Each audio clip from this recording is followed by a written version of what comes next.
Di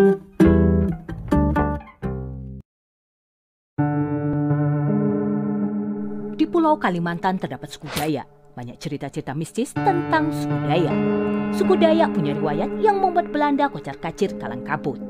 Sampai akhirnya Belanda hengkang dari Pulau Kalimantan karena tidak sanggup menghadapi suku Dayak. Bahkan mereka mengatakan melawan suku Dayak sama saja melawan pasukan hantu. Inilah kisah-kisah menarik suku Dayak dan penjajah Belanda. Pasukan hantu. Ketika Belanda menjajah Indonesia dan datang ke Kalimantan, mereka ketakutan karena Pulau Kalimantan mempunyai pasukan yang sangat menakutkan, yang mereka sebut The Ghost Warrior atau pasukan hantu. Banyak orang berargumen pasukan hantu adalah prajurit-prajurit suku Dayak, bahkan ada yang mengatakan pasukan hantu adalah panglima burung yang mempunyai kekuatan sakti yang dipercaya melindungi orang-orang Dayak jika dalam keadaan berbahaya. Belanda ketakutan dengan suku Dayak karena kemampuan perang mereka. Orang Dayak menyerang Belanda dengan menggunakan sumpit beracun yang digunakan bagaikan sniper. Dan mandau jika sudah digunakan pasti akan menelan korban. Mereka sangat terlatih di medan tempur seperti di hutan belantara. Mereka piawai dalam mengendus, menyusup, mengintai lawan, berburu, berjalan cepat.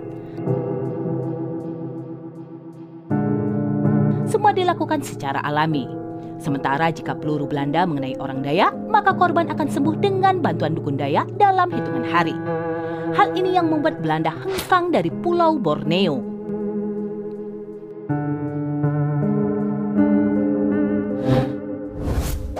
Sumpit beracun.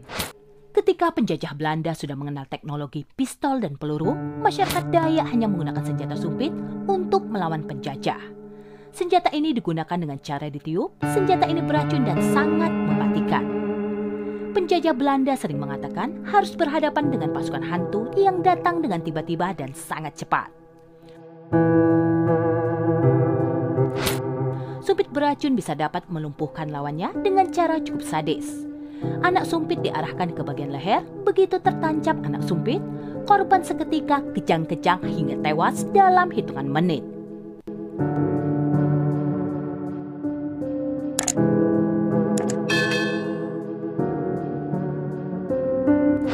Mandau. Mandau adalah semacam parang yang dibawa kemana-mana oleh pria Dayak walaupun dalam keadaan tidak perang. Hal ini merupakan kebiasaan dan kewajiban orang-orang Dayak untuk berjaga-jaga. Ada sejumlah aturan dalam menggunakan mandau. Mandau tidak boleh digunakan untuk mengancam dan hanya digunakan untuk membela diri. Mandau tidak boleh dikeluarkan sembarangan dari sarungnya.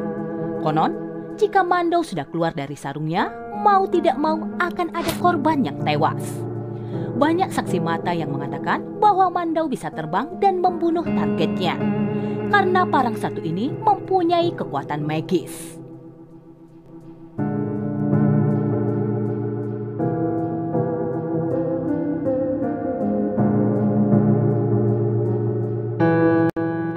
Tradisi penggal kepala. Tradisi potong kepala merupakan kebudayaan adat suku Dayak. Jika seorang suku Dayak membunuh lawannya, harus memenggal kepalanya. Jika tidak dilakukan, roh korban akan mengikutinya menurut kepercayaan mereka. Inilah beberapa faktor yang membuat penjajah Belanda hengkang dari Pulau Kalimantan. Pasukan Belanda sangat terintimidasi, ketakutan, bahkan trauma untuk menghadapi pasukan suku Dayak.